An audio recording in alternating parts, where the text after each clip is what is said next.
Pues arrancamos, colegas. Buenas tardes. Digo, nada más para confirmar, ¿sí pudieron ver el video? Sí, pero no se escuchó.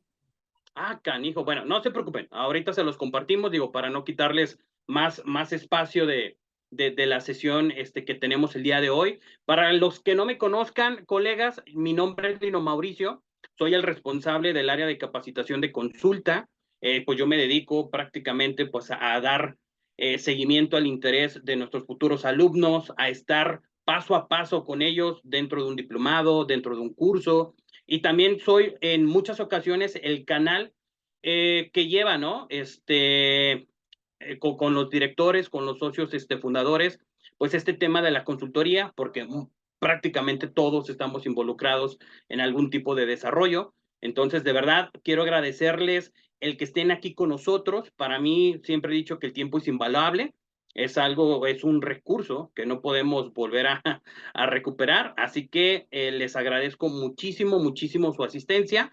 Para comenzar esta masterclass el día de hoy, colegas, le voy a ceder la palabra a nuestro director operativo, David Lobatos, que estuvo con nosotros la primera sesión de estas tres masterclass que dimos enfocadas en las 30 mejores prácticas del negocio inmobiliario. David, te saludo, buenas tardes, el escenario es completamente tuyo y gracias a todos por estar aquí, colegas. Muchas gracias, Lino. Pues muy bien, pues bueno, vamos a comenzar con la sesión de hoy. Primero que nada, para aquellos a los que no se conectaron en la primera sesión y que nos acompañaron desde la segunda o en esta tercera sesión, me presento. Yo soy David Lobatos, yo soy el director operativo de Consulta. Tengo más de 11 años de experiencia en la planeación, administración y conceptualización de proyectos inmobiliarios, 100% enfocado en la parte de negocio, es decir, negocios inmobiliarios. En toda la experiencia que he participado en diferentes tipos de proyectos de todo tipo, cuando me refiero a esto es proyectos habitacionales, comerciales, industriales, mixtos, realmente de toda la gama y de todos los tipos, ¿no? Hemos atendido clientes que son desde desarrolladores, dueños de tierra, inversionistas, fondos y demás, ¿no? Entonces, esto que les vamos a platicar el día de hoy, que son las últimas 10 de 30 mejores prácticas en el negocio inmobiliario, pues son adquiridas durante estos años de experiencia. Específicamente, Consulta lleva más de 15 años de experiencia en proyectos inmobiliarios en todo tipo de etapas, como les platicaba. Pero particularmente en mi experiencia, pues también yo trataré de aportarles lo mayor posible en cada uno de estos mejores prácticas que les vamos a presentar. Por aquí ya estoy proyectando la presentación. Si alguien me puede confirmar, por favor, que sí la están observando para poder iniciar. Muy bien, gracias, Martín. Entonces, bueno, pues entonces arrancamos. Muchas gracias a todos por conectarse, por su participación. Y si tienen alguna duda respecto a los puntos que voy a estar comentando, yo voy a dar la primera sección de la masterclass de hoy, y en la segunda parte se va a conectar también Pepe Limón, que es el socio también fundador de Consulta, quien me va a apoyar con el cierre de esta masterclass. Ambos vamos a estar conectados también junto con Lino en el chat por si hay alguna duda de todo lo que estamos platicando, y atendiendo cualquier tema relacionado, no solamente con el tema que vamos a dar, sino también por ahí dudas del diplomado y de otras cuestiones que tienen que ver con ya el próximo arranque. Estamos a unos días ya del arranque del diplomado, entonces cualquier duda, pues por aquí está Lino y estaremos atendiendo sus dudas a través del chat. Por ahí también daremos un espacio al término de la sesión para cualquier duda específica, abrir micrófonos y preguntar cualquier punto. Y pues bueno, entonces con esto, dicho esto, nos arrancamos con las primeras, bueno, más bien con las últimas 10, yo con las primeras 5 de estas últimas 10, ¿va? Voy a dar un repaso general para aquellas personas que no estuvieron conectadas en la primera y en la segunda masterclass de esta trilogía. Este es nuestro Canvas inmobiliario. Esta es una metodología propia que nosotros adaptamos al negocio inmobiliario a través del Project Management. El Project Management al final es una metodología que se aplica a todo tipo de industria. Entonces, principalmente porque nació en el segmento industrial.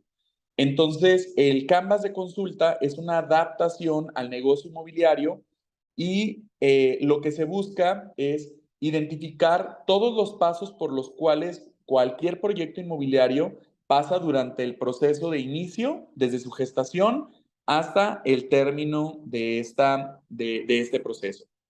Para esto, nosotros dividimos el proceso inmobiliario en 3 etapas. El primero es la etapa de generación. La etapa de generación es en donde se gesta y se conceptualiza un negocio inmobiliario, en donde se hace la factibilidad del negocio con la intención de confirmar que existe cierto potencial y bajo cuáles condiciones este proyecto puede ser viable. Una vez que se determina como viable el proyecto bajo ciertas condiciones, pasamos a una etapa de integración. Esta etapa de integración refiere, como el nombre lo dice, a integrar todos los recursos que necesitamos para poder iniciar con la construcción y con la comercialización del proyecto que estemos generando, ¿no? Y el hito principal con el cual termina o el entregable último de esta etapa que marca el arranque de la siguiente, pues es la licencia de construcción o el arranque de la construcción y el arranque de la comercialización, ¿no? Justo es la tercera y última etapa, ¿no? Que es el desarrollo y el cierre. Específicamente el desarrollo se refiere a la construcción y comercialización del proyecto y la parte de cierre es la entrega de las unidades que puede estar, vamos a decir, simultánea con la etapa de desarrollo. Por ejemplo, si es un proyecto en etapas, entonces estás entregando mientras estás desarrollando otra etapa, por eso es que están en la misma. Y también en la etapa de cierre refiere a la entrega de dividendos, el cierre de contratos, la cancelación de fianzas, es decir, las cuestiones de cierre administrativo y técnico y de entrega de unidades finales, ¿no? Entonces, este es nuestro Canvas inmobiliario. Ustedes lo van a ver durante todo el diplomado, durante todas las reuniones, las sesiones que vamos a tener, todos los sábados que nos vamos a conectar al diplomado, y vamos a estar refiriendo todo el tiempo a este Canvas, ¿no? A estas 3 etapas principales que les estoy comentando. Entonces, lo vamos a ver a mucho más detalle cada uno de los puntos de contenido, cada una de las etapas, que incluye y al final cuáles son los documentos principales que existen en cada una de esas 3 etapas. ¿Vale? Entonces, a más detalle lo veremos directamente a través del diplomado que estamos a punto de arrancar. Y nos arrancamos con la buena práctica número 21, ¿no? La buena práctica número 21 dice que aquello que no se mide, no se mejora. Es importante en la etapa de integración y, bueno, al cierre de la etapa de generación, que es la etapa esta de factibilidad que les comentaba, y al inicio de la etapa de integración, se obtienen 2 documentos principales. Uno se llama plan de negocio y el otro se llama plan de proyecto. El plan de negocio te dice específicamente el qué y el cómo vas a desarrollar un proyecto.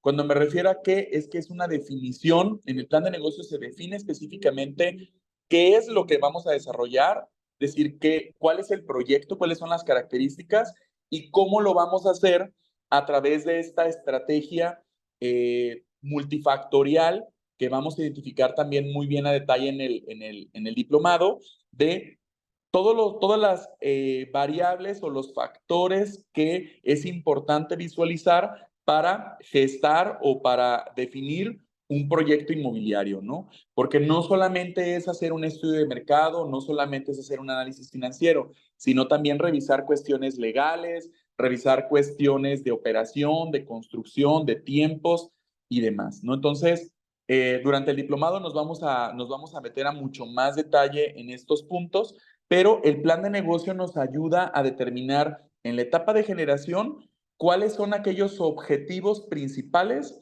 que tiene el proyecto. Cuando me refiero a objetivos principales es en tiempo, en costo y en calidad principalmente, ¿no? Es decir, ¿cuáles son aquellos hitos principales que tenemos que lograr? ¿Cuándo tenemos que iniciar la preventa? ¿Cuándo debemos de tener la licencia? ¿Cuándo necesitamos arrancar con la construcción? Y de esta manera identificamos lo que se llaman los KPIs o los objetivos principales del proyecto. Y de esta manera tenemos un parámetro, ¿no? Un parámetro de medición. Aquello que se mide, pues se puede mejorar o se puede controlar muchísimo mejor, ¿no? Entonces, estos objetivos que se fijan en el plan de negocio nos permitirán monitorear el desempeño del proyecto en las siguientes etapas. Entonces, esto es el entregable principal del plan de negocio. Pero además, en la etapa de integración también tenemos otro documento que realmente es más bien la compilación de varios documentos que se llama plan de proyecto. El plan de proyecto, a diferencia del plan de negocio, ya es una planeación mucho más detallada de cómo vamos a lograr y cómo vamos a llevar a cabo el proyecto que definimos en la etapa de generación. Entonces, es una serie de documentos que nos van a permitir tener muy claro los objetivos a mucho más detalle, a un detalle ya mucho más desmenuzado y que nos va a permitir ahora sí tener una guía o una receta de cómo vamos a no solamente a monitorear, sino a desarrollar el proyecto completo. Este plan de proyecto tiene una serie de documentos que vamos a revisar a detalle en el diplomado y que vamos a entender el por qué y para qué de cada uno de estos documentos, pero el conjunto de estos dos documentos en el plan de negocio, en la etapa de generación y el plan de proyecto en la etapa de integración, nos permiten medir los objetivos principales del proyecto y con base en estos objetivos hacer estrategias de ahorro. Cuando nos hablamos de estrategias de ahorro no es solamente económico, también es en términos de tiempo y también en temas de calidad, ¿no? Entonces, por eso decimos, aquello que no se mide, pues no se puede mejorar. Es importante primero tener los objetivos claros, tener claridad con cuáles son aquellos hitos o principales puntos que necesitamos lograr en el proyecto para después medirlo en una etapa de ejecución, ¿no? Entonces, buscar las mejoras es importante para buscar ahorros en tiempo y costo del proyecto, pero para ello es importante tener unos parámetros de medición que los generamos a través de estos dos documentos principales que comentamos, ¿no? Si hay alguna duda, por favor, adelante a través del chat. A más tarde vamos a dar por ahí un espacio también para preguntas que levanten el micrófono, pero ahorita por lo pronto podemos irlas atendiendo a través del chat. Voy a continuar con la siguiente, que es el WBS. El WBS es, por sus siglas en inglés, que es Work Breakdown Structure, que significa el desglose estructurado de trabajo, que es la relación, es el desglose de una relación de todos los entregables que va a tener el proyecto. El WBS es el alcance, se le llama, del proyecto, ¿no? Es decir, ¿qué incluye el proyecto que tú vas a hacer? Estamos hablando desde cuestiones de regulación como trámites, permisos, proyectos, asesorías, comercialización, planeación y demás. Es decir, todo el desglose de entregables que va a tener el proyecto desglosado por categorías, lo cual nos va a permitir identificar cuál es todo el trabajo que se hará para hacer primero que nada la planeación y después para controlar el proyecto. Hablamos que el WBS es la columna vertical de un proyecto porque si tú al WBS le pones costo, entonces tienes un presupuesto integral del proyecto. Si tú al WBS le pones tiempo, tienes un cronograma de trabajo.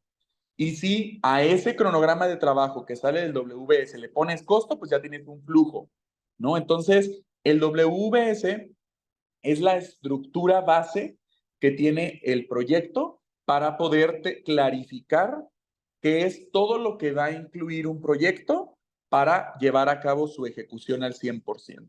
El WBS se genera a detalle en la etapa de integración en este documento específico que les comentaba, que es el plan de proyecto. Sin embargo, tenemos una versión preliminar en la etapa de generación en el plan de negocio, ¿va? Más adelante, en el diplomado, cuando estemos trabajando en las 9 áreas del PMI y cuando estemos analizando específicamente el área de alcance, les vamos a explicar cuál es la forma, la metodología para generar un muy buen WBS. Porque como les decía, el WBS es la estructura base, este desglose de tareas que nos va a permitir con costo y con tiempo tener las 3 principales herramientas del proyecto que nos van a permitir controlar el desempeño del proyecto durante la etapa de ejecución. Entonces, el WBS es la base para la planeación del proyecto. Por ahí pregunta César Juárez que entonces se aplica la metodología PMI en su totalidad. Totalmente. El Canvas inmobiliario es una adaptación al negocio inmobiliario del PMI. Entonces, la metodología que nosotros presentamos es la adaptación al negocio inmobiliario del PMI. Entonces, el PMI, como les decía, pues es, bueno, para que los que no lo conozcan, es el Project Management Institute, que es esta institución que busca profesionalizar y documentar y divulgar pues, las metodologías o los procesos que permiten desarrollar proyectos, pero es desarrollar proyectos de todo tipo. Entonces, como les decía, nació para el tema industrial, entonces se ha ido adaptando para muchas industrias y de esta manera nosotros adaptamos el PMI al negocio inmobiliario. Entonces está completamente ligado, es una de las metodologías que nosotros aplicamos, César, y durante todo el diplomado todo lo vas a ver relacionado directamente al PMI. No es la única metodología a la cual estamos alineados. Lo que nosotros hacemos a través bueno, a través de toda la experiencia que hemos tenido y para el tema de la administración de proyectos, nosotros hemos analizado y aplicamos diferentes metodologías, en donde una de las más importantes y las más conocidas es el PMI. En el punto número 23 es, a lo largo de todo el proyecto, corren como base y cimientos la administración financiera y la de riesgos, ¿va? ¿Por qué son importantes y son base y cimientos de la administración de proyectos el tema financiero y el tema de riesgos? Algo muy importante a entender es que cualquier negocio inmobiliario es un negocio financiero, ¿va? El negocio inmobiliario nace, vamos a decir, como la razón principal del negocio inmobiliario es que se busca que a través de este negocio se tenga una utilidad o un rendimiento, ¿no? La utilidad la busca principalmente el desarrollador, que es la persona que se encarga de estructurar, planear y ejecutar el proyecto inmobiliario. Entonces, su ganancia es a través de utilidades, ¿no? Es a través de generar riqueza a través del desarrollo de un proyecto, pero también rendimientos. Los rendimientos normalmente quien los busca principalmente, no es el único, pero son los inversionistas, ¿no? Es decir, aquellas personas que invierten en el proyecto para poder tener un retorno de capital con cierta ganancia, pues ellos lo que buscan es rendimiento. Entonces, si el negocio inmobiliario nace con la necesidad de generar utilidad, riqueza o de generar rendimiento, que es plusvalía o ganancia sobre tu dinero, pues entonces el negocio inmobiliario es un negocio financiero al 100%, ¿no? Porque depende de estos números, de estas planeaciones, el que el proyecto esté, o más bien genere más utilidad y genere menores rendimientos, ¿no? Entonces, la administración financiera es una base en el negocio inmobiliario y corre de esta manera durante el proceso del Canvas inmobiliario que les platicaba. En la etapa de generación, hacemos un análisis de factibilidad financiera que nos permite, a través de un proyecto conceptual que nace de una alineación de producto a mercado que sale a su vez de un estudio de mercado, es decir, hay una serie de documentos y de procesos que se tiene que seguir, se genera entonces el primer análisis financiero, que es el análisis financiero preliminar o de factibilidad del negocio. En este modelo financiero, nosotros analizamos el potencial que tiene el proyecto en términos de ganancia, utilidad y en términos de rendimiento. En esta etapa, en la etapa de generación, validamos que el proyecto que estamos analizando o que estamos conceptualizando tiene sentido y que cumple con las condiciones mínimas y básicas para decidir desarrollarlo al 100%, ya sea solo o con socios, ¿no? Entonces, en la etapa de generación es una etapa de factibilidad financiera. En la etapa de integración, lo que hacemos es desarrollar un proyecto, un documento, un modelo financiero que nosotros internamente le llamamos operativo, pero este documento financiero que ya tiene mucho más detalle, porque como les decía, se genera dentro del plan de proyecto, es el modelo financiero está dentro del plan de proyecto, es la herramienta que nos va a permitir tener las bases y objetivos financieros con los cuales vamos a medir el desempeño del proyecto durante toda la vida del mismo y hasta el cierre. Entonces, en la etapa de integración, nosotros hacemos un modelo financiero que es mucho más detallado y que permite sembrar las bases sobre las cuales nosotros vamos a controlar el proyecto de manera financiera durante todo el proceso. ¿Va? En el diplomado les vamos a enseñar cómo desarrollar, cuáles son las principales partes y las condiciones necesarias para poder tener un buen modelo financiero y cómo se calculan los principales indicadores y cuáles son las mejores prácticas para desarrollar un muy buen proyecto, ¿no? Estamos hablando de rangos, de rendimientos, de lo que el mercado normalmente está acostumbrado a llevar, ¿no? Entonces, por aquí voy a leer, mientras paso al tema de riesgos, voy a leer algunos de los comentarios que han estado escribiendo en el chat para darles atención. Comentaba Enrique Gutiérrez que el PMI es básicamente un proceso de una cadena de producción, va enfocada mayormente a un proceso industrial o planificación de empresa. Yo lo relaciono más a una ruta crítica de tiempos, costos y movimientos. Sí, es totalmente, es una relación, es una correlación de diferentes procesos que permiten planificar, administrar, controlar y buscar ahorros en un proyecto, ¿no? Entonces, es un poco más, un poco más relacionado con el tema industrial, pero al final tiene mucho que ver con el tema de la administración y eso lo vamos a ver específicamente en la sección de las 9 áreas del PMI, en donde les vamos a explicar todos estos procesos que se involucran es una muy buena práctica para llevar a cabo los objetivos de un proyecto inmobiliario. Alberto Ruiz me pregunta que en el WS se generan las 3 herramientas clave para una buena evaluación de proyecto, los costos, los tiempos y cuál sería el tercero. Comentábamos que a través de eso puedes generar también el flujo, también es otra de las cuestiones que puedes sacar a través del WS y también la calidad. Los 3 principales aspectos de un plan de proyecto o para poder sacar las principales herramientas es tiempo, costo y calidad. El tiempo, pues, es el cronograma, el costo, pues, es el presupuesto, y tercero es la calidad. La calidad se refiere específicamente a cuál es la calidad o los criterios de aceptación que vamos a tener por cada uno de los entregables escritos en el WS. Digo, para no meterme muy a detalle, esto lo veremos en el diplomado, pero esas son las 3 principales herramientas.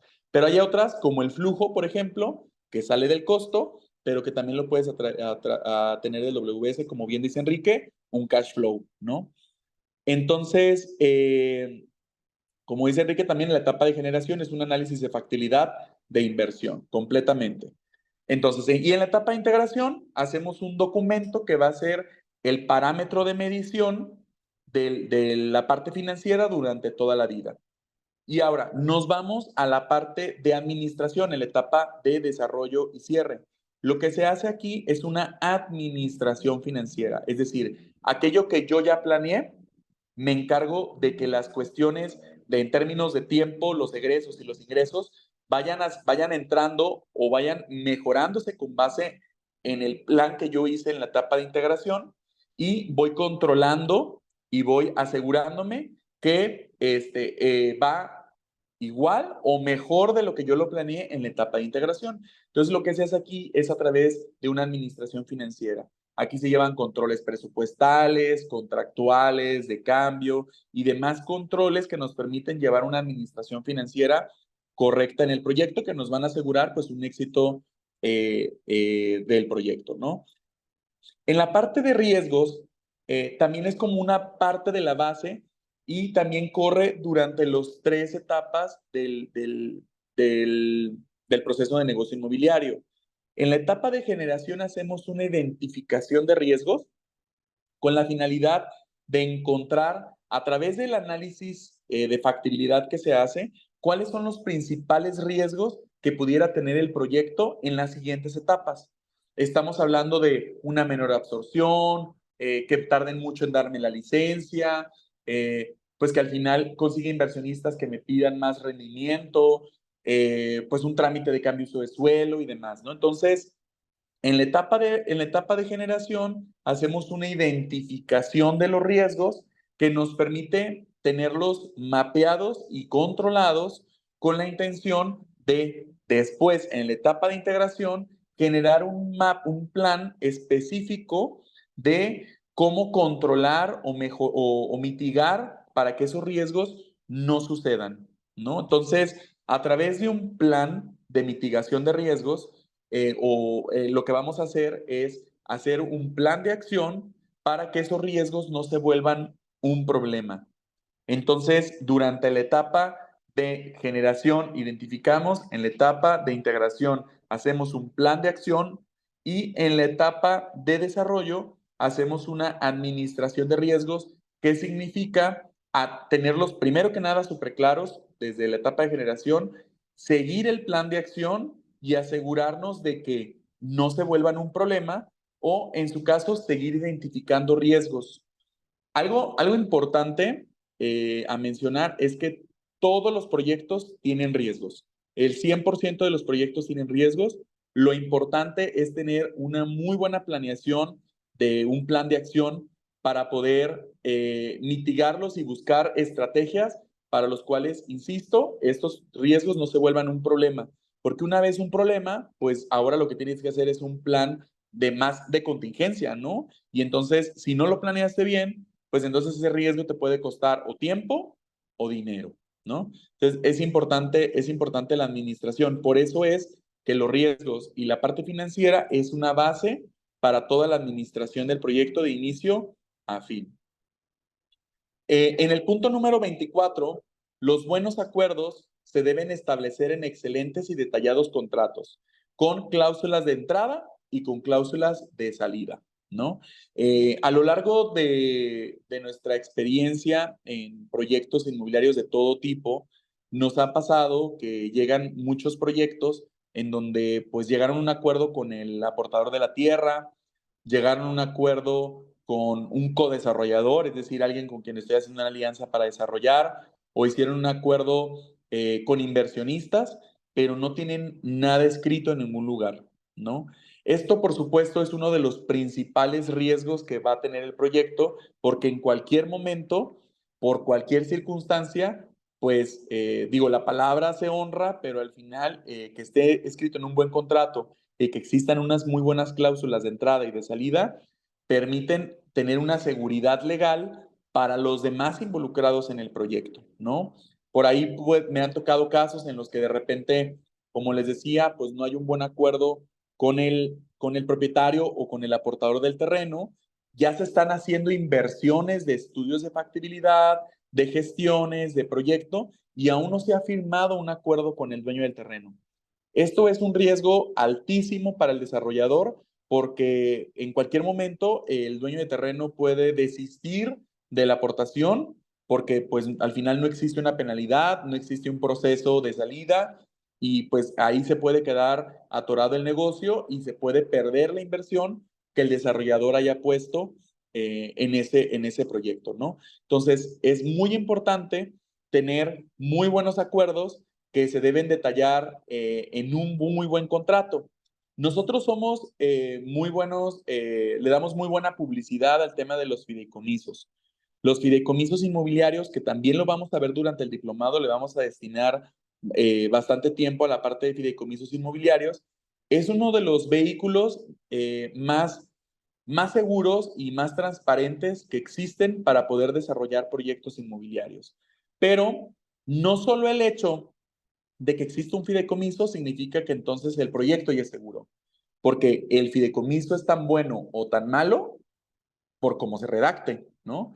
Porque al final, pues el que exista un contrato no significa que porque exista, pues ya entonces estamos tranquilos, porque al final es importante poner en esos contratos las condiciones de entrada y de salida que van a proteger no solamente una parte, sino a todos los involucrados en el proyecto y van a permitir que exista como cierto equilibrio entre lo que uno está poniendo, lo que otro está ganando y cuáles son las penalizaciones o las cláusulas de salida para, en cada caso de que no se llegue a un buen puerto o un buen acuerdo y termine por romper esa relación contractual, ¿no? Entonces, es súper importante establecer muy bien cuáles son las condiciones, no solamente en los fideicomisos, sino en cualquier tipo de acuerdo para poder tener claras cuáles son las reglas sobre las cuales los involucrados se van a acatar para poder llevar a cabo el contrato, qué se va a llevar cada uno de ellos, a qué está obligado cada uno de ellos y cuál es el mecanismo de salida si es que por alguna razón el proyecto o las condiciones que se hayan pactado no suceden, ¿no? Porque puede llegar a pasar. Al final, digo, los proyectos tienen muchos cambios y el cambio es otra de las cuestiones adicional al riesgo que siempre sucede en todos los proyectos. O sea, el cambio y los riesgos están presentes en todos los proyectos. Y es importante tener alternativas que nos permitan pues tener una opción o un escenario de qué pasaría si, pues por alguna razón, el proyecto no cumple con las condiciones que tenemos previstas, ¿no? Entonces, tener estos buenos acuerdos y bien redactados nos va a permitir tener, pues no solamente muy buenos acuerdos de palabra o de negociación, sino también tener muy buenos contratos redactados. Previo a irme al último punto, voy a leer aquí unos comentarios. Enrique comenta que Papelito habla en términos coloquiales. El análisis legal y acuerdos son prioritarios para establecer obligaciones alcances. Totalmente. Martín Montalvo comenta los acuerdos y contratos parte de la esencia de honestidad para que tengan éxito también. Digo, al final hay muchos acuerdos de buena voluntad, ¿no? Y que se hacen y se cumplen y no hay, vamos a decir, como grandes implicaciones, pero es importante tener muy buenos contratos que sean un seguro o den cierta seguridad y cierta certeza legal a los proyectos, ¿no? Miguel Uchim nos comenta que sí, las reglas deben de estar claras para todos, ¿no? O sea, no es favorecer a una de las partes, sino a todos los involucrados. Me comenta por aquí que vamos a tener una lista de contacto de los asistentes, no sé si se refieren específicamente a esta masterclass, pero los detalles sobre esta masterclass y sobre el diplomado se los estará teniendo directamente Lino contigo, directamente Alberto Ruiz. Él te estaría buscando directamente para ver cuál es lo que necesitas, ¿vale? Y me voy con el último acuerdo previo a darle la palabra a Pepe, que me imagino que ya está por aquí en la sesión. Si ya está conectado, me voy al último punto y le cedo la palabra para cerrar el masterclass con los siguientes 5. Las principales 4 fuentes de capitalización de un proyecto inmobiliario son la aportación de tierra, el crédito puente, el capital privado, ya sea de inversionistas o del desarrollador, y las preventas o revolvencia interna. Estos diferentes fuentes de capitalización intervienen en diferentes momentos en el proyecto, ¿no? Una vez que tenemos este cash flow o este flujo de efectivo o flujo de caja, nos permite identificar, una vez que tenemos claro cuánto ingreso tenemos y cuánto egreso tenemos, nos arroja si tenemos o no tenemos dinero en caja. Entonces, este cash flow o este flujo de efectivo nos permite entonces identificar las necesidades de capital durante toda la vida del proyecto. ¿no? Entonces, de repente tenemos positivo y luego negativo, positivo, negativo y mucho más negativo durante la etapa de construcción, hasta el momento en el que escrituramos y tenemos un ingreso fuerte, ¿no? Entonces, es importante entender el proyecto como un flujo, ¿no? Es importante tomar decisiones de negocio sobre los proyectos inmobiliarios con un flujo. Entonces, una vez que tengamos claro este flujo, entonces hacemos una estrategia de capitalización. La estrategia de capitalización refiere a de dónde va a venir el recurso que necesitamos para que este flujo o este cash flow esté siempre positivo. Uno de los tips para nosotros, siempre dejamos el cash flow con al menos 100,000, 200,000 o 500,000 pesos, o inclusive he conocido desarrolladores que lo dejan en 1,000,000 positivo siempre. Entonces ellos dicen, yo siempre tengo que tener en caja 1,000,000 disponible, más allá de los compromisos que yo tenga, ¿no? Es importante tener siempre un flujo positivo. Entonces, para tener este flujo positivo, entonces tenemos 4 principales fuentes para recibir recursos para cubrir esas necesidades de capital. La primera es la aportación de tierra. La figura de aportación de terreno es una figura ya bastante recurrente y bastante común en los desarrollos inmobiliarios, en donde la aportación de tierra refiere a que posiblemente le damos un enganche al dueño del terreno, pero gran porcentaje del terreno se pone como una inversión al proyecto y se va pagando ya sea a través de las ventas con unidades del proyecto que se va a desarrollar o se paga hasta el final con cierta ganancia, ¿no? Entonces, vamos a decir que la tierra te permite cierto financiamiento que tú vas amortiguando o amortizando durante toda la vida del proyecto, ¿no? Entonces, esa es una fuente de capitalización porque no te demanda flujo inicial para poder comprar el terreno, sino que lo vas pagando poco a poco durante todo el proyecto. El crédito puente ingresa en aquel momento en el que principalmente ya iniciaste a vender, ya tienes licencia de construcción y ya tienes todo el proyecto ejecutivo y costeado la construcción del proyecto. Sin estas 3 cuestiones, el crédito puente no se va a dar. Los bancos cada vez se ponen más estrictos y piden más requisitos para los desarrolladores para dar créditos puente. Un crédito puente es aquel que te da un anticipo, normalmente del 15 o del 20% del monto total, eh, y que te va pagando unas ministraciones o te va dando recurso mientras tú estás avanzando con la construcción del proyecto. Entonces vamos a decir que normalmente la construcción del proyecto se subsidia o se paga al 100% con el crédito puente. Entonces, mientras tú vas avanzando a construcción, el banco te está pagando. Pero es importante tener estas 3 cuestiones para que pues, sea sujeto de crédito o el proyecto sea sujeto de crédito. El tema del capital privado o el capital de inversionistas, hablo del capital privado del desarrollador y de capital de inversionistas, se requiere principalmente al inicio del proyecto durante la etapa de generación y de integración. Es decir, antes de que el crédito puente ingrese.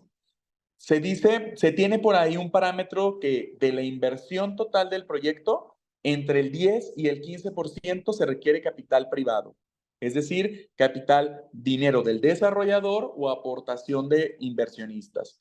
Entonces, si hay un proyecto que nos va a costar el 100%, 100 millones de pesos, pues entonces 10 millones de pesos son los que debe de tener en la bolsa el desarrollador o atraerlo a través de inversionistas. Este recurso es, entre comillas, más fácil de conseguir porque no es tan requisitoso como un crédito puente. Sin embargo, normalmente es un poco más caro en términos de rendimiento que lo que los créditos bancarios pueden tener. Sin embargo, es más fácil obtenerlo, pero al final es un poco más caro. Por eso es que solamente lo invertimos normalmente en las etapas tempranas del proyecto para tener los principales 3 requisitos que nos pide el crédito puente. Y por último, las preventas o la revolvencia interna del proyecto, la cual, pues a través de la venta, pues nos permite tener ingresos del proyecto y ayudar con el tema de la capitalización de un proyecto inmobiliario, ¿no? Entonces es importante diversificar, es importante tener pues diversas fuentes de capitalización que nos permitan tener positivo siempre el flujo de efectivo y de esta manera que el proyecto no muere. no muera, ¿no? Porque hay muchos proyectos que son bastante buenos y al final te van a dar muy buena ganancia, pero si no tienes flujo de efectivo positivo, posiblemente ahí se pueda atorar el proyecto, cancelarse o tronar, ¿no? Entonces, hasta aquí yo llego con las 5 mejores prácticas. Por aquí, si no me equivoco, ya está Pepe. Por aquí hay algunas dudas que voy a ir respondiendo en lo que Pepe se conecta y va proyectando la presentación. Pepe, ¿nos escuchas? ¿Estás por aquí? Ya los escucho, ya los veo bien. Ah, perfecto. Listo, Pepe, pues te doy la palabra. Por aquí hay unos puntos, algunas dudas que creo que se pueden responder al final de la sesión sin ningún tema para ya no retrasar más el tema de los siguientes puntos. Adelante, Pepe. Buenas noches. Gracias. A ver, entonces déjenme, les voy a compartir pantalla. Creo que ahí ya pueden verlo, ¿no? Sí.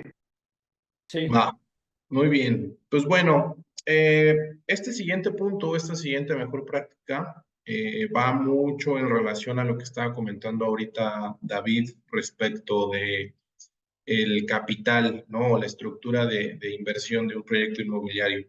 Y es que al menos tenemos que contemplar el 10% de capital privado para arrancar un proyecto. ¿Por qué? Porque al final hemos, con todos los años en los que ya hemos trabajado con distintos desarrolladores, tanto que ya tienen una cierta experiencia, como nuevos, o que a lo mejor es su primer proyecto, muchos de los que son justamente estos primerizos siempre llegan con la idea de que se puede arrancar el proyecto sin invertir, o se puede llegar a la primera venta sin haber invertido gran cosa, ¿no? Y la realidad es que no, pues no es la realidad. Si bien por ahí luego hay gente que dice, haz tu primer proyecto inmobiliario con 0% de inversión, pues la verdad es que es sumamente complicado y sumamente difícil. No digo que sea imposible, no digo que no sea posible, pero sí es extremadamente difícil y extremadamente riesgoso. Nosotros ya tenemos más o menos una métrica que tiene que ver con un 10% al menos de capital privado para poder arrancar con un proyecto. Y este 10% obviamente es contemplando que el terreno donde se va a realizar el proyecto, pues o ya es de nosotros, o sea, ya lo adquirimos con otro monto de inversión, no este 10%, o es parte de una aportación, ¿no?, para el proyecto. Entonces, si a eso le sumamos el terreno, que no lo hemos comprado y tenemos que comprarlo, pues bueno, ya estaríamos hablando de 20-25% de capital para poder arrancar el proyecto, ¿no? Pues 10% al menos, si es que el terreno nos lo están aportando al 100%. ¿Y por qué ese 10%? Bueno, ese 10%, para nosotros lograr la primera venta como desarrolladores, la primera venta real, digamos que sucede hasta que yo tengo permisos y licencias, ¿no?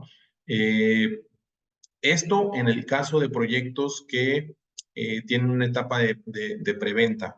Sin embargo, cuando hablamos de proyectos que están, pues principalmente proyectos horizontales, de vivienda horizontal, pues la cosa cambia, ¿no? Porque ahí para poder acceder o para poder vender la vivienda, pues primero hay que terminarla.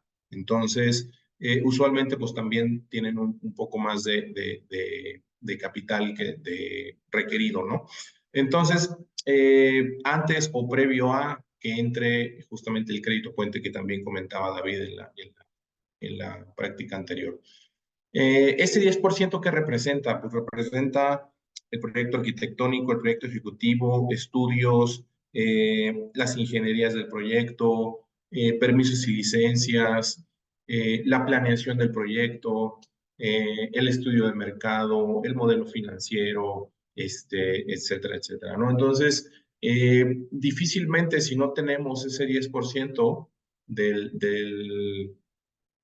100% de la inversión requerida, pues difícilmente vamos a poder arrancar con ese proyecto inmobiliario, ¿no? Esto es un tema básicamente pues de liquidez en los primeros meses del proyecto, y esto nos va a permitir no entorpecer, digamos, el inicio del proyecto, ¿no?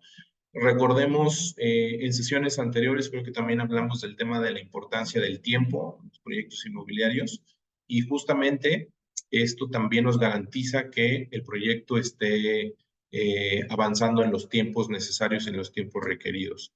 Entonces, recomendación, mejor práctica, sí considerar al menos un 10% de capital privado para arranque del proyecto. No significa que lo tengan ustedes, significa que tengan la posibilidad de acceder a él, ya sea a través de inversionistas, ya sea a través, pues, incluso a lo mejor puede ser un crédito simple. Obviamente, pues hay que considerar el costo financiero, pero pues incluso pudiera ser una opción, ¿no? Una mezcla de, o también puede ser pues patrimonio propio, ¿no? Entonces, pues bueno, esa sería la mejor práctica número 26. Pasamos a la siguiente. La siguiente, perdón, me pasé una, tiene que ver con el aumento de precios con base en un inventario disponible. Muchas veces, cuando hablamos de la plusvalización de los proyectos, a esto es a lo que nos referimos, ¿no? Que los proyectos tengan una plusvalía y que tengan una correcta plusvalización, tiene que ver con el aumento de los precios según el inventario que nos está sobrando en el proyecto. Es un error garrafal que en eventos de preventa, en eventos de Friends and Family, estos precios se mantengan iguales todo el tiempo. Es un error estar cambiando precios porque ya cambió el mes. En realidad eso no debería de ser por un tema de tiempo, debería de ser por un tema del inventario. ¿Por qué? Porque al final es un termómetro.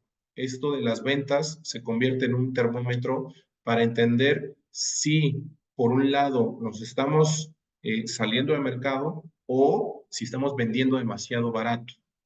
Si de pronto tenemos nuestro proyecto inmobiliario una aceleración o un ramp-up en la absorción, posiblemente es porque estamos vendiendo a un precio mucho más económico que lo que hay en la zona o que hay en la competencia. Eso me lleva a una práctica que revisamos en sesiones anteriores que tiene que ver con el tema de el estudio de mercado, ¿no? Y el estudio de mercado que siempre se tiene que estar actualizando. Entonces, si no conocemos en realidad en cuánto está la oferta, en cuánto está nuestra competencia, pues bueno, difícilmente también vamos a poder calcular qué tanto podemos aumentar los precios sin salirnos de mercado o sin quedarnos por debajo del mercado, ¿no? Entonces, para nosotros, este aumento de precios tiene que ser justamente con base en una serie de lista de precios que tenemos, pero esas listas de precios están definidas por unidades vendidas del proyecto, ¿no? Por ponerles un ejemplo, si tenemos un proyecto de 12 unidades y tenemos 5 listas de precios, significa que más o menos cada 2 o cada 3 unidades vamos a aumentar y vamos a cambiar de lista de precios. Es decir, vamos a aumentar el precio. Entonces, de esa manera nos aseguramos que estamos plusvalizando el proyecto, pero también tiene que ver con un tema de mercado. Si de pronto, siguiendo este mismo ejemplo, en un solo mes yo vendí 4 unidades, pues probablemente me voy a saltar una lista y probablemente esa lista que me salté, en la que yo ya, si me salté de la 1 hasta la 3, porque la 2 ya se quedó por debajo, a lo mejor esa 3 la tengo que volver a ajustar en términos de precio, ¿no? Entonces, al final se convierte en un termómetro. Naturalmente, cuando hablamos de proyección financiera, pues es un estimado con base en el estudio de mercado y con base en la dinámica que existe en la zona, pero esa proyección se tendrá que ir actualizando una vez que comienza la venta, ¿no?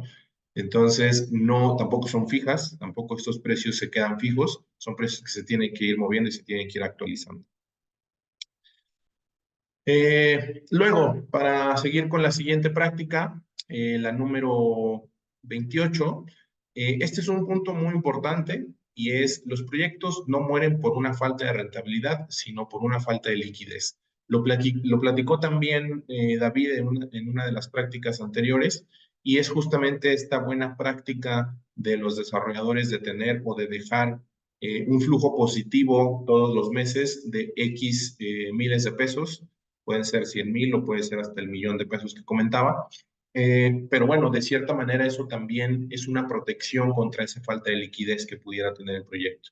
Pero más allá de esa pequeña protección que pudiéramos tener, nosotros podemos tener un proyecto muy, muy rentable en papel, es decir, que el estado financiero pro forma, es decir, que las proyecciones nos estén arrojando utilidades, voy a exagerarlo, pero a lo mejor del 30-35% de utilidad, pero nunca vamos a llegar a esa utilidad si el proyecto no tiene la liquidez, si no tiene las ventas, si no tiene el crédito puente, si no tiene el capital privado que justamente platicábamos al inicio.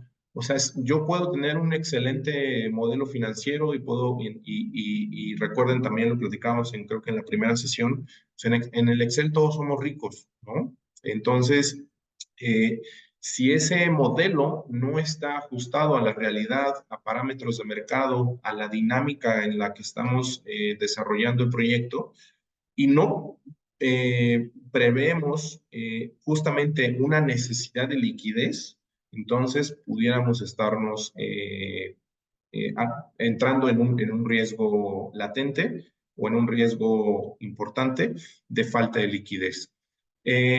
Parte de lo que veremos en su momento durante el diplomado es cómo esta administración financiera nos puede proteger a no dejar el proyecto sin esa liquidez. Lo platicaba también David hace un momento, pero justamente la administración financiera sería la que tendríamos que realmente tener muy consciente de cuándo es requerido el siguiente flujo importante de dinero, ¿no? Normalmente nosotros tenemos escenarios o tenemos visualizaciones de 30, 60, 90 días, ¿no? Oye, a ver, en 30 días, qué tanto se necesita? En 60, ok, ya tenemos que estar contemplando a lo mejor el pago de permisos. Oye, en 90, pues ya entra el contrato a lo mejor de la estructura, ¿no? Por decir ejemplos. Bueno, ¿cómo vamos a atacar esos compromisos? Va a ser a través de un tema de ventas, va a ser una mezcla, va a ser capital privado, etcétera, ¿no? Pero todo eso ya deberíamos de tenerlo bien, bien claro para este momento. Lo único que debería hacer la administración financiera es cuidar que las cosas se estén dando conforme a los tiempos establecidos, ¿no? Entonces, pues bueno, nuevamente, el tema de estos proyectos pueden ser muy, muy rentables, pero si no tenemos el dinero para poderlos siquiera comenzar o terminar, seguramente se van a quedar en buenos deseos o en proyectos incompletos, ¿no? Siguiendo con uno de las mejores prácticas, la número 29, la penúltima que tenemos para esta sesión, es los indicadores clave del negocio inmobiliario son la TIR y son el cap rate. Naturalmente la TIR aplica para proyectos patrimoniales, es decir, para proyectos de renta y para proyectos de capitalización o proyectos de venta, ¿no? Proyectos en donde lo que buscamos es un retorno, digamos que relativamente pronto de la inversión. Y los proyectos patrimoniales, pues son a largo plazo, ¿no? Estamos hablando de proyectos que recuperan su inversión en un plazo de 5, 7, 10 años, ¿no? Dependiendo del tipo de proyecto. Pero al final, la TIR, la tasa interna de retorno, es el indicador clave que tendríamos que estar siguiendo para poder medir el rendimiento de ese negocio. Y para los proyectos los proyectos patrimoniales, uno de los indicadores también de mayor relevancia y de mayor importancia es el cap rate, porque no nada más el cap rate, que es una abreviatura de capitalization rate o índice de capitalización en español. El cap rate no es nada más un indicador que nos está diciendo bueno, esto es lo que, este es el rendimiento, esta es la ganancia que tú estás obteniendo de esta inversión. Aquí les voy a poner rápidamente la fórmula del cap rate. La veremos obviamente mucho más a detalle durante el diplomado con ejercicios y etcétera. Pero esta es básicamente la formulita, ¿no? Es una formulita muy sencilla. La tasa de capitalización es igual a nuestro ingreso neto operativo, net operative income, entre la inversión que hicimos de este inmueble o de este activo que está generando rentas, ¿no? Entonces, entre más alto es el cap rate, significa que con mayor rapidez estamos logrando recuperar la inversión.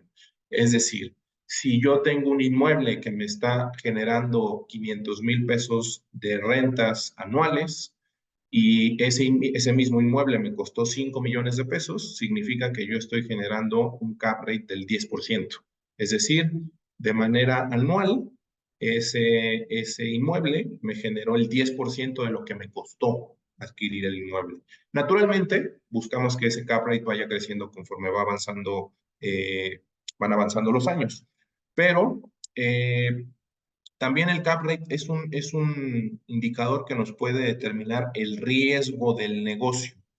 Y ese riesgo del negocio se va a traducir en una evaluación financiera, se puede traducir en un valor residual de ese inmueble, que puede ser o más alto o más bajo, dependiendo del riesgo percibido por un inversionista que está dispuesto a comprarnos ese negocio, ¿no? Ese inmueble que está generando unas rentas. Eso es justamente lo que utilizan las fibras, ¿no? Los fideicomisos de inversión en bienes raíces. Lo que buscan es en inmuebles que estén generando cap rates atractivos y que se ajusten a sus estimaciones de riesgo de inversión del proyecto. Entonces, son dos indicadores que estaremos revisando a mucho mayor detalle. La fórmula de la TIR no se las pongo porque es demasiado complicada sacarla de manera manual. La estaremos revisando a través de Excel. Pero bueno, el tema del cap rate sí es una fórmula sencilla de sacar. Y al final, quédense con que nos puede ayudar a medir el rendimiento o, mejor dicho, el retorno que estamos obteniendo de una inversión y, por otro lado, a medir el riesgo de esa inversión, ¿va? Y por último, siguiendo con esta última mejor práctica, tenemos el siguiente nivel de indicador financiero es el EVA. El EVA es el Economic Value Added.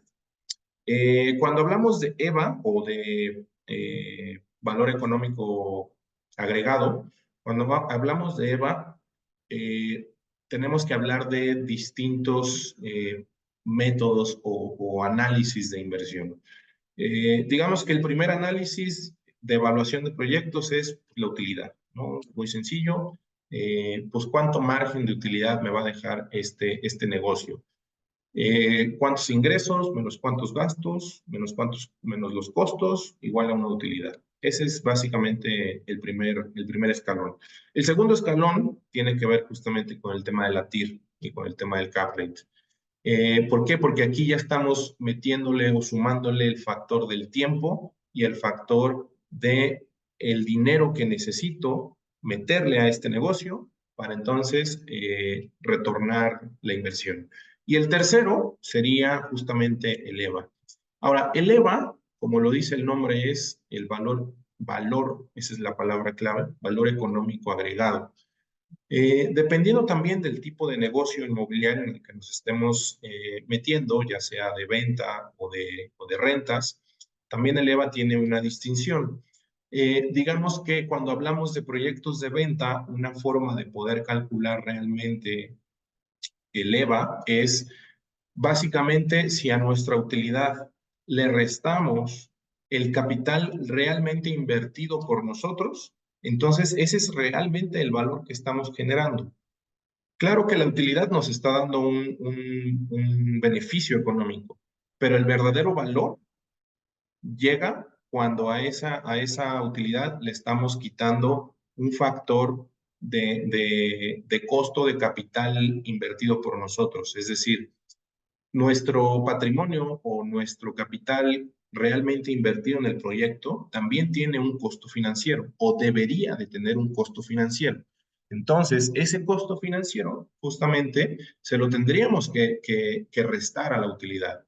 ¿Por qué? Porque de esa manera estaríamos llegando a ese análisis de realmente cuánto valor generó este proyecto inmobiliario hacia nuestro patrimonio. Y cuando hablamos de el caso de las rentas, estamos o tendríamos que, digamos que traducirlo o compararlo justamente a esta evaluación, este análisis de este negocio que nos va a generar unas rentas, más su posterior posiblemente venta en un futuro lejano, pues realmente nos tendría que dar una tasa interna de retorno. Pero si esa tasa interna de retorno nosotros la comparamos contra el costo financiero de haber adquirido o de haber invertido y construido, desarrollado y rentado este inmueble, pues entonces también estaríamos generando un análisis adicional, ¿no? Que sería comparar nuestros rendimientos contra lo que nos costó financieramente, lo que el posible financiamiento, los inversionistas, el banco, incluso nuestro propio capital, le estaríamos sumando. Ahí utilizamos un indicador que le llamamos WACC. El WACC es Weighted Average Cost of Capital, es el costo promedio ponderado del capital. Y bueno, justamente lo que buscamos es que nuestra TIR sea mayor que la WACC.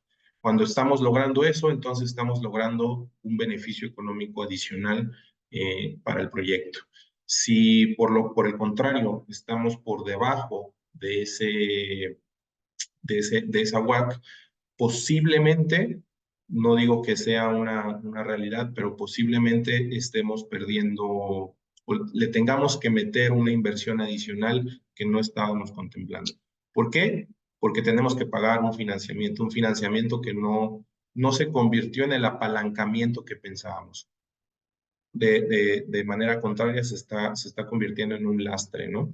Entonces, actualmente es un momento un momento crucial para justamente cuidar ese tipo de cosas, porque las tasas de interés están bastante elevadas, ¿no? En 20, 25 años no se habían visto tasas de interés tan altas, estamos hablando específicamente de la TIE, y pues naturalmente eso genera o estresa los modelos financieros de los proyectos inmobiliarios actualmente, ¿no? Entonces, con mayor importancia o con mayor relevancia tendríamos que cuidar justamente el costo del dinero a través, el costo del dinero que nos están prestando, el costo del financiamiento de un proyecto inmobiliario.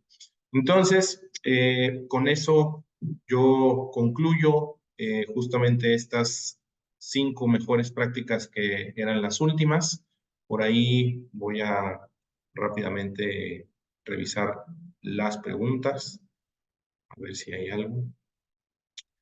No, Pepe, ya. Perdón, ya fueron contestadas todas en el chat. Súper. Más bien igual, si quieres, pues igual podemos dar espacio a si alguien quiere abrir el micrófono y preguntar algo que no se haya preguntado a través del chat, adelante, pero todas las preguntas del chat ya fueron respondidas. De acuerdo, gracias. ¿Alguien que quisiera levantar su mano y alguna duda, inquietud que les quede? Si no, para darle palabra a mi estimado Lino.